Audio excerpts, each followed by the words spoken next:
You've probably noticed a very specific new genre of TV crop up in the last few years, which is the biographical documentary that claims to be the tell-all story of some celebrity's life and career. It doesn't really matter if you're an actor, a director, a chef, a singer, a sports star, a singer married to a sports star, a royal married to an actor, or even Martha Stewart. If you're famous enough, it's probably only a matter of time before one of the streaming services comes around and offers you a large paycheck in exchange for a day or two of sitting on a sofa telling stories to a camera. And fair enough. This is a winning TV format that's relatively cheap to produce, but it allows the streamer to bank on the name of its famous star while also letting said star publicize themselves and their new brand/restaurant/album. My cat's joining this video again. Say hi.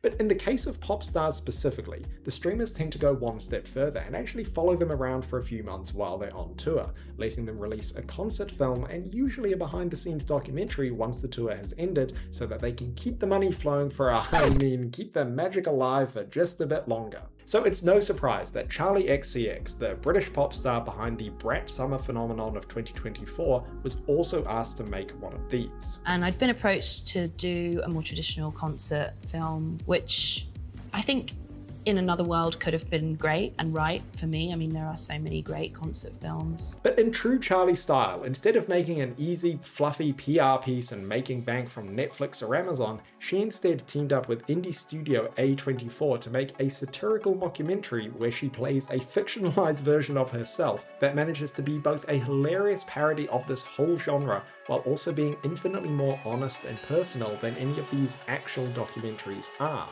Yep, that's right, we're going to be talking about The Moment. Now, algorithmically, I know that a video about a relatively limited release mockumentary that came out several months ago now that you've probably never heard of that parodies a 2-year-old music sensation that was mostly popular with women is hardly going to be a smash hit with my overwhelmingly male audience who are mostly here to watch me talk about The Lord of the Rings and James Bond. Frodo. Where is Frodo? But I'm going to make it anyway, because one of the central themes of The Moment is the tensions between artistic expression and commercial realities, and so I think it's actually quite satisfying creatively to make a video essay about it while knowing full well that it's unlikely to be very popular. When this comes out, I reckon there'll be 5,000 people who are like interested in it, and then I think after the first 5 minutes there'll be a huge drop off, and then I think maybe like 100 people will stay to the end. And I know that this is a movie channel, not a music channel, but well, believe it or not, Charli is a huge movie geek. Like, she picked an Ingmar Bergman film as one of her Criterion Closet picks, lets Czech cinema directly influence her music videos, and is a self-confessed David Cronenberg stan, which will not surprise anyone who's seen the album cover for Crash. Letterboxd even temporarily rebranded for her because, like Martin Scorsese, she not only has a public Letterboxd account, but is pretty active on there. One of her top 4 is a Paul Thomas Anderson flick, and I mean, just look at her diary this month. Seriously, if you want to watch good movies, then you could do a lot worse than just watching what Charli does. Anyway, the point of all of this is to say that when it comes to movies, Charli XCX isn't just the latest example of a pop star trying to make the transition from music to movies. She does know her stuff and has a genuine passion for cinema that is way deeper than just doing acting gigs for a paycheck. And because this is a movie channel, not a music channel, we are going to be talking about The Moment, the movie. But in order to fully appreciate it, I do think it helps to have some context about Charli the musician. So here's a brief history of Charli XCX. Charli XCX is a British DJ and musician who has been around the music scene since 2008, but became a household name with her 2024 album, Brat. Brat inspired a whole summer of partying built around celebrating a sort of hedonistic individuality and not worrying all that much about conventional aesthetics or judgment. Did too much, like, it's not going well for me. There's like an annoying friend who's like, come on, Charli! And then you're just like, fuck it! But you like look like shit. But the important thing to know about Brat's massive commercial and critical success is the fact that it was just Charli doing her own thing, with almost total freedom to make the album the way that she wanted to. An album that firmly rejected anything mainstream or conventional in its music and now iconic marketing, and went on to become a major commercial hit and one of the defining pop culture moments of the decade. And this is where The Moment began. Like most other pop musicians, Charli was approached to do a concert film style documentary about the album and accompanying concert tour. And it was from that she had the idea to do something much more interesting. I was more interested in kind of twisting that into what I guess I thought would be the brat version. And so that was, in my eyes, to kind of narrativize it and turn it into a mockumentary and sort of a satire of not only the music industry, but I suppose my life. She teamed up with 𝗙𝗙𝗟𝗡𝗪, a photographer and filmmaker who not only made several of the music videos for Brat, but who also helped design A24's viral marketing campaign for 𝗙𝗙𝗘𝗧𝗘𝗫. They came up with the idea of making a mockumentary instead, about a fictional version of Charli rehearsing for the Brat concert tour and navigating her newfound popularity, but in a way that focuses on all of the boring, messy, unglamorous stuff that's left out of the real documentaries. Quite a few artists at points in their careers go through that, but it's not often shown because, you know, you want to show the kind of final thing rather than the chaotic making of. So the story of the moment revolves around Charli's record label wanting to keep Brat alive and milk its success for as long as possible through increasingly desperate things, like a brand partnership with a bank to make a Brat credit card aimed at her queer youth fan base. The people getting the card, do they have to prove that they're gay? And that feels insane. I think it's just more of like a demographic thing. Yeah, and like you can tell, right? You know what I mean? And then the movie goes full meta because one of the things the label wants to do is to make a concert film of the Brat tour, partnering with, who else? Amazon. And to make that, the label hires Johannes, played to hilarious perfection by Alexander Skarsgård, and he quickly begins to impose his creative vision on Charli and her team in an attempt to give her a more mainstream appeal and to sanitize the party girl image of Brat. Are you familiar with light-up wristbands? Like wristbands that light up, Yes, I am and the familiar, audience wears them, and then we can program the wristbands to react to the music, to the beat. When you see it live, right, it'll blow your mind. Yeah. Coldplay have been using them for years. So that's the overall story and premise of the moment, and summarized like that, you can see the opportunities for humor and satire, but you'd also be forgiven for thinking that it doesn't have an awful lot of depth or deeper commentary. And that's kind of why I wanted to make this video, because I think a lot of people, particularly professional film critics who may not be super familiar with Charli and her wider reputation, have kind of dismissed this movie in a way that I think kind of misses the point of it entirely. I definitely have been around people who are so confident that they get it when actually they really fucking don't. And two of the most common critiques I've seen a lot of that I wanted to respond to are some version of the following. 1. The mockumentary format is inconsistently used and detracts from the storytelling. And 2. The messaging and symbolism in the movie lack subtlety or depth. So let's start there, because I kind of agree and disagree. I agree that the movie's overall message is not subtle. Like, there is not a shred of doubt what this movie is trying to say about the music industry and fame and commercial success overpowering creative expression. It's an opportunity for Charli to reach out to a whole new audience, so that Brat, this amazing moment, can last much longer. But for me, this lack of subtlety is a feature, not a bug. Like, there is nothing subtle about either Charli or Brat, and that was half the reason it was so popular in the first place. So there was never going to be any subtlety in this movie because subtle and subtext is not really what Charli is about as a musician, so why would that be expected of her in her film? And even if you went into this movie with no idea of who Charli XCX is, the film itself makes it pretty clear that you don't need to read between the lines when it comes to Charli and what she is trying to say. She's singing about cocaine. Is she? Is she what? Literally singing about cocaine or metaphorically? What's metaphorical cocaine? But what I think makes the moment so much more interesting is the fact that it goes beyond just being a satire and commentary on the modern music industry. This movie actually turns the spotlight onto Charli herself and directly incorporates her own real feelings and anxieties into its story. And nowhere is this more obvious than a scene where Charli, having escaped to a health resort to decompress, is having a meltdown about her career and her age and her body when she bumps into a literal Kardashian, which sends her spiraling even further. Subtle? No. But the perfect casting for this character in a scene where Charli is having a crisis about her body image and fame? Absolutely. Oh, hello. We've got a cat. Hey, hello.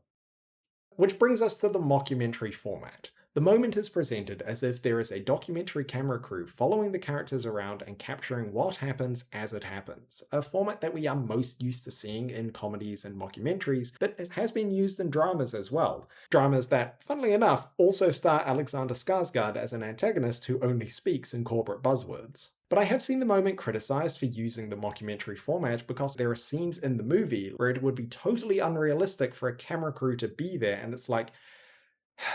Early on in the movie, the cameras are explicitly acknowledged several times by the characters, so unlike, say, Succession, where the cameras are never acknowledged, we are absolutely meant to believe they are literally there with the characters. And one of the times the cameras are acknowledged is during a scene where Charli and her crew are doing coke in the bathroom of a club, and Rachel Sennett is like, why is there a camera crew here for this? To which Charli replies, "Oh, no, it's fine. They're with me, so don't worry." Okay. Are you doing like a Joaquin Phoenix kind of thing? Yeah. Charli in this movie is already beyond caring about anything, and I feel that this scene is all you need to explain away the presence of the cameras in some of her more vulnerable moments. You know, if you worry about that sort of thing. But the mockumentary format in the moment is not just a gimmick like all those found footage movies that cropped up in the early 2000s. It's a deliberate filmmaking choice to tell this story in this format because the moment is not just a satire on the music industry and fame, it's a satire of this whole genre of the so-called tell-all biographical Netflix documentary. Because all of those documentaries are really just highly polished and stage-managed PR machines, and a products of the exact system that fictional Charli finds herself up against in this movie. So if you watch the moment and wonder why fake Charli lets a camera crew into her hotel bedroom at night, or lets them film her crying in the stairwell or having a meltdown, then what you should really be wondering is why do none of these supposedly tell-all documentaries film that side of their subjects? The answer is because these documentaries ultimately are not trying to be honest reflections of the tour experience. They want to sand down the rough edges and the realities of this life and therefore have the broadest possible appeal. If you're showing the making of, you're probably showing the version of the making of that you want to show, which we all do, obviously. But I think in reality, sometimes building up to a tour or an album or anything, it can be a mess. And neither real-life Charli nor fake movie Charli wanted to make that documentary, but whereas fake Charli gives in to the pressures of her studio, real-life Charli said "fuck it" to the streamers, and through fiction and satire made a movie that actually reflects the genuine vulnerabilities and anxiety real Charli had at this time of her life. Like, can you imagine any other female pop star allowing themselves to be filmed looking this disheveled, and let alone standing next to a hyper-stylized Kylie Jenner who I'm pretty sure even has a wind machine on her at one point? Like, can you really see Taylor Swift or, I don't know, Ariana Grande explicitly showing you their hair thinning out from the stress of the tour, or being berated on camera for not having any children? Like, one of the most powerful scenes in the moment, the one that they put on the poster for crying out loud, is Charli just crying in the back of her car, slowly removing her makeup and hair extensions. It's a dialogue-free scene of hard close-ups that lasts about a minute, and even though it's fictional, it's more raw and honest than anything we have seen in a supposedly real concert film by any of her peers. We're so used to persona, and we're used to what we think the idea of a pop star is. And I think it's fun to kind of scratch at the surface of that and kind of see how chaotic and how emotional and volatile it can really be. So that is why this story is told in a mockumentary format, because it's the perfect filmmaking style for exploring this subject and making this wider point about the sanitized nature of the very documentaries it is a satire on. And to be clear, I don't think Charli is criticizing any of her peers for making different choices than she did, because after all, Charli herself did a bunch of brand deals and so on that seemed a bit out of character. Brand deals that, by the way, the moment makes fun of just as much as it's making fun of other pop stars. Is there anything I can get for you? Oh, can I get an Aperol Spritz, please? Thank you. The reason the moment does this is not to criticize, but rather to highlight the sorts of pressures and decisions young female pop stars often have to make, Charli understands as well as anyone what it means to have this level of success and to be surrounded by 1,000,001 people trying to tell you what to do or what to say or what to wear or what to sell in order to maintain that success for as long as possible and to give that persona the most mainstream appeal possible. The moment is Charli saying that she understands all of this and why her fellow pop stars do what they do, but it's also her way of rejecting it. Charli has always wanted to do things in her own way, and the moment was never supposed to have mass appeal. The moment is supposed to be very personal.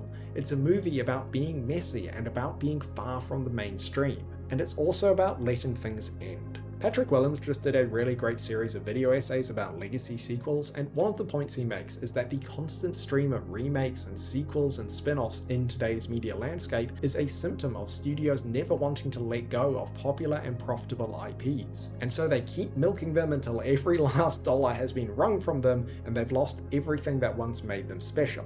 Hey, look at that, we managed to work Lord of the Rings into the video after all. Anyway, the point is that the moment is the antidote to all of this. The moment is an explicit statement by an artist who made one of the defining pop culture— oh, hello, are you doing a little rotate? The moment is an explicit statement by an artist who made one of the defining pop culture moments of the decade, saying, "It's over. The moment has passed." Rather than letting it define her or simply coasting on its success for the rest of her career, Charli instead chose to end it and pursue something new, and that makes her so interesting to follow as both a musician and now it seems as an actor and filmmaker. So do yourself a favor, watch The Moment. Even if you don't know anything about Charli XCX, I think you'll enjoy it. Like, Alexander Skarsgård's performance alone is worth the price of admission. But watch it, have fun with it, and think about what it has to say. And hey, if you don't like it, well,